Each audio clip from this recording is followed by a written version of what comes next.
Hi అండి, అందరికీ నమస్తే. వెల్కమ్ బ్యాక్ టు నెల్లూరు వారి ఇంటి రుచులు. ఈరోజు మనం రవ్వ కేసరి ఎలా చేయాలనేది చూపిస్తానండి. ముందుగా స్టవ్ ఆన్ చేసుకొని ఒక కడాయిని తీసుకోవాలి. కడాయి కొంచెం వేడెక్కాక 2 టేబుల్ స్పూన్ల నెయ్యిని వేసుకుందాం. దీనిలో కొద్దిగా ద్రాక్ష వేసుకొని మనం వేపేసుకొని పక్కన పెట్టుకుందామండి. మనం మంటని మీడియంలో పెట్టుకొని వేపుకుంటే ఈ ద్రాక్ష అనేది బాగా వేగిపోతుందండి. ఇదో బాగా ఫ్రై అయిపోయింది కదా, దీన్ని పక్కన పెట్టుకుందాం. అలాగే కొద్దిగా జీడిపప్పును కూడా వేపేసుకొని మనం పక్కన పెట్టుకోవాలి.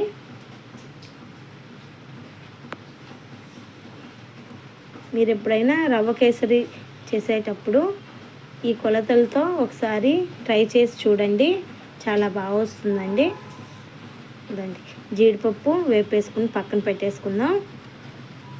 ఇందులోనే 1 గ్లాసు రవ్వని యాడ్ చేసుకొని బాగా కలుపుకోవాలి. కలుపుకుంటూ ఇలా వేపేసుకుందామండి.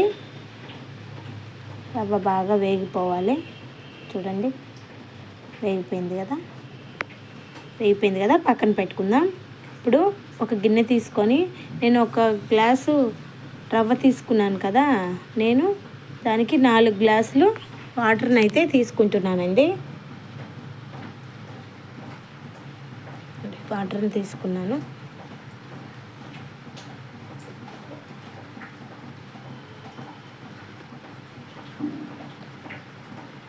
కొద్దిగా ఫుడ్ కలర్ని యాడ్ చేసుకున్నానండి. నేను ఎల్లో కలర్ యాడ్ చేసుకున్నాను. మీరు ఆరెంజ్ అయినా చేసుకోవచ్చు, లేదు అంటే మీరు ఎటువంటి ఫుడ్ కలర్ లేకుండా అయినా మనం ఈ రవ్వ కేసరి అనేది చేసుకోవచ్చండి. ఫుడ్ కలర్ అనేది ఓన్లీ ఆప్షనల్ మాత్రమే అండి. ఇలా నీళ్ళు బాగా మరిగించుకోవాలి.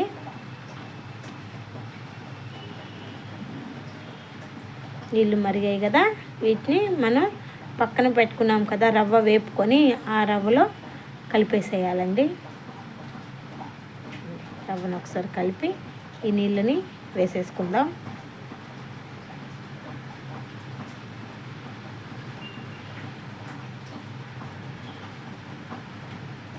నీళ్ళన్నీ వేసేసుకున్నాక నీట్గా మనం కలుపుకోవాలండి.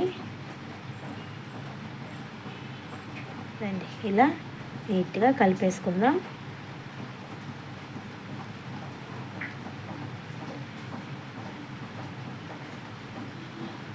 ఇలా కలుపుతాలి. కలిసిపోయింది కదా, కలిసిపోయింది. ఇప్పుడు దీంట్లో 1 గ్లాసు చక్కెరని వేసుకుందామండి. ఇప్పుడు మనం పక్కన పెట్టుకున్నాం కదా ఈ జీడిపప్పు ద్రాక్షని, వాటిని కూడా వేసేసుకొని 1 స్పూన్ నెయ్యిని వేసుకుందామండి.